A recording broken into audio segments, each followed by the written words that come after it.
It was the event of 9/11 that made me really want to go. There is a price to pay for the freedom every American enjoys. Alan Babin and his family continue to pay the price after he was severely wounded in Iraq. And so on March 31st, 2003, the 82nd was involved in one of the worst firefights they had seen since Vietnam. One of the gunners in Alan's company was hit in the head.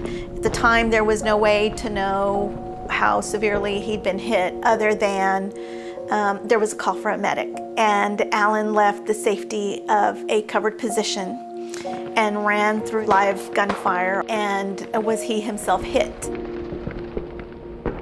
Alan's was an AK-47 shot to the abdomen. It grazed his liver, his pancreas, and his diaphragm.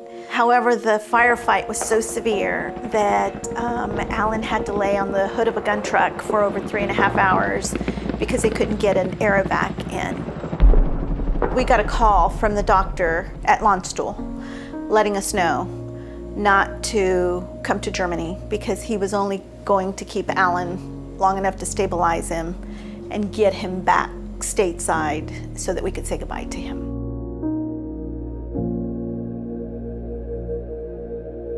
Six weeks after surviving battlefield wounds, while he was at Walter Reed, he contracted meningitis and suffered a stroke.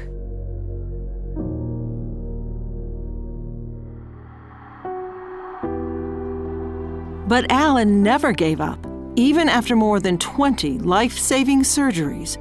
2.5 years after being shot, Alan was finally able to come home, but not to the life he left behind.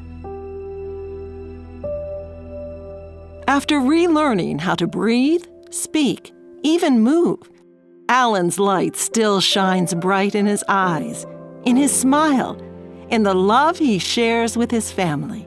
I have not been able to get through a Star-Spangled Banner song without weeping since Alan was wounded, because I know somebody that they refer to in that song, and that it's the home of the brave, and I know one of them.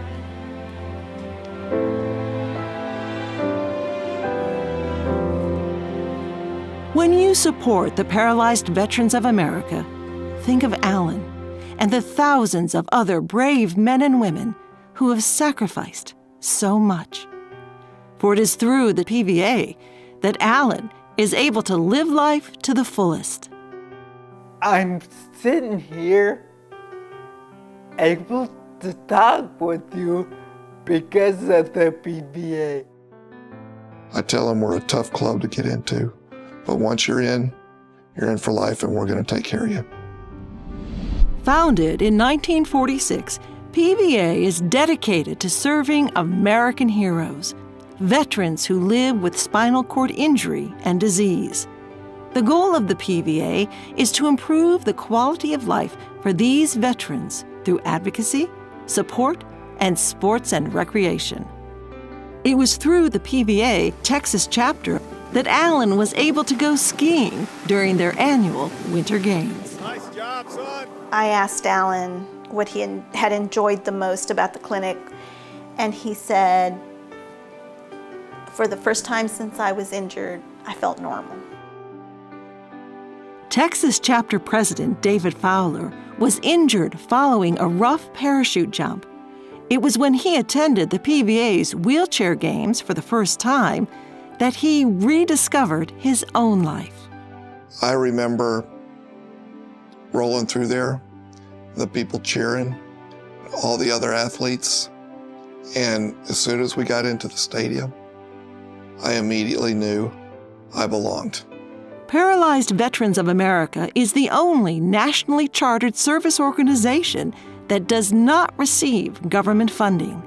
All the income that we receive is donor-based. It comes from the kind heart of simple, everyday Americans who want to help promote what we do for veterans. Daryl Wilson, state treasurer for PVA, Texas chapter, was injured in Croatia in a helicopter crash. You're not just helping yourself, you're helping America by helping our veterans who fought so hard. More than 73% of every penny raised goes directly to helping veterans. Services include promoting wheelchair access, providing specially equipped cars and vans, organizing athletic events, and showing veterans how to get more involved in their community. It's so instrumental is just getting a veteran out of the house.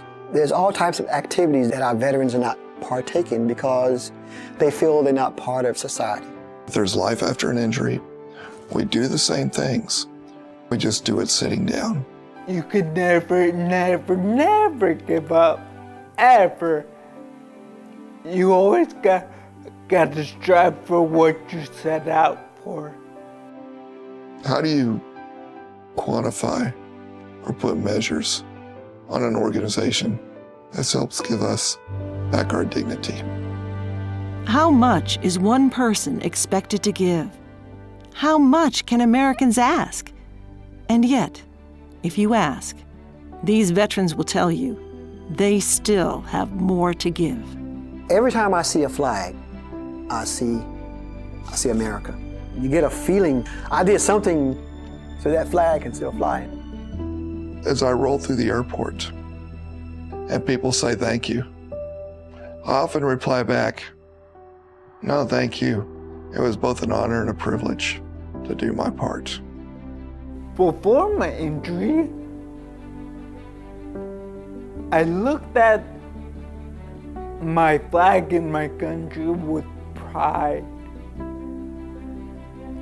thinking I'm a part of something. Now I look at it